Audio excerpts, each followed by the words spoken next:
Hi everyone, guess what today is? Today is my birthday.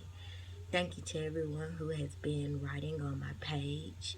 My only birthday request this year is for you to comment or write what you think about me and what I mean to you.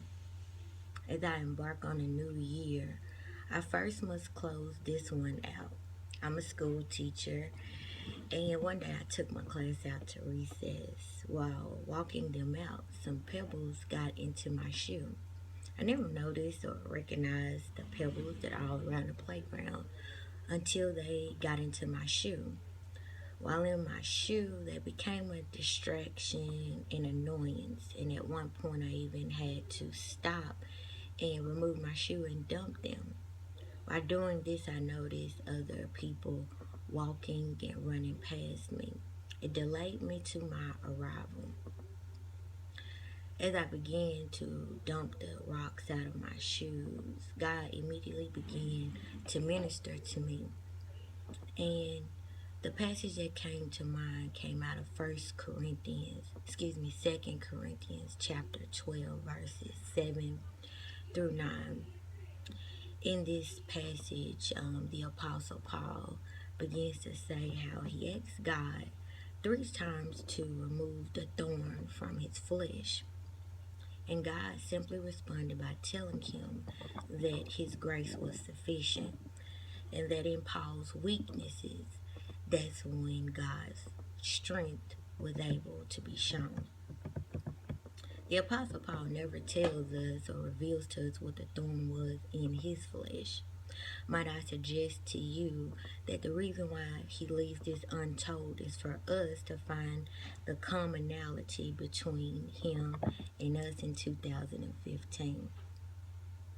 The thorn in his flesh, it represents a chronic infirmity or sickness, an annoyance, or even a trouble in our personal lives. It represents that one thing that you struggle with, which you feel like is enabling you from being in the constant right relationship with God. Yes, that thing right there that's on your mind. But I believe that we give that thorn too much power in our lives. Why? Because we don't fully understand what God has declared that we have dominion over and power of. In Romans chapter 6 and 6, God tells us that our old self was crucified with Christ and we are no longer a slave to sin. I think it's hard for us to fully grasp and understand that because we don't really make the crucifixion of Jesus a personal relationship. Because without a personal interpretation of the crucifixion of Jesus, we limit ourselves in the relationship with God. So if I could paint a picture, I would say imagine Jesus being hung, beaten, and even died for your thorn. He did that, and he did that for one reason and one reason alone, and that's because he loves both you and I. He loves us so much that he died so that we would not become a slave to that sin. It would no longer have dominion over us, but we would have dominion over it. In 1 Corinthians chapter 6 and 19, he also goes further to teach us that our body is a temple in which the Holy Spirit dwells in. I am convinced that the reason why our flesh often beats up our spirit man so often, so frequently, and so bad is because we do not nourish it the same way as we do our fleshly bodies. Question to ponder on is how many more times do you feed your thorn than your spirit man in a day, in a week?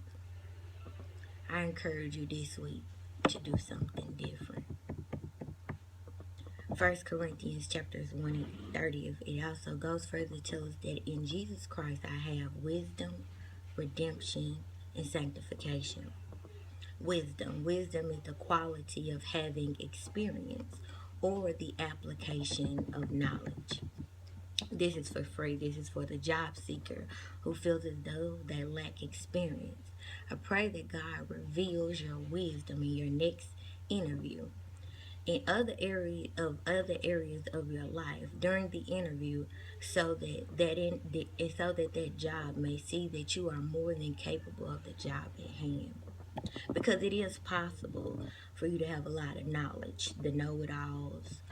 You know all the right things to say, yet you cannot apply them to your own life. If this is you, I ask you to pray and add wisdom to your prayer time.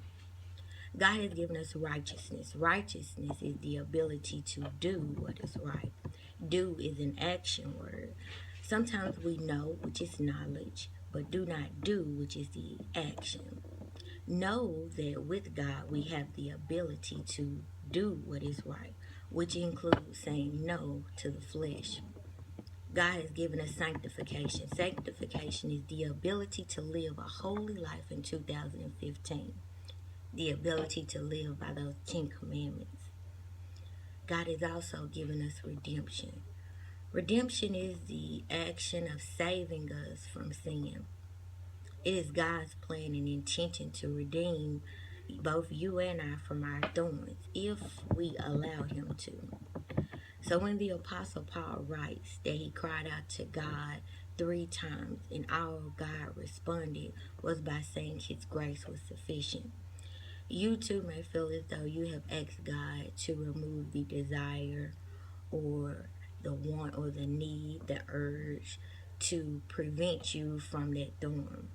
But when God says that His grace is sufficient, what God is really telling us is that my favor, loving kindness is enough to cover any thorn that you think is enabling you or hindering you, because my strength and power are fulfilled and completed and show themselves most effective in your weakness.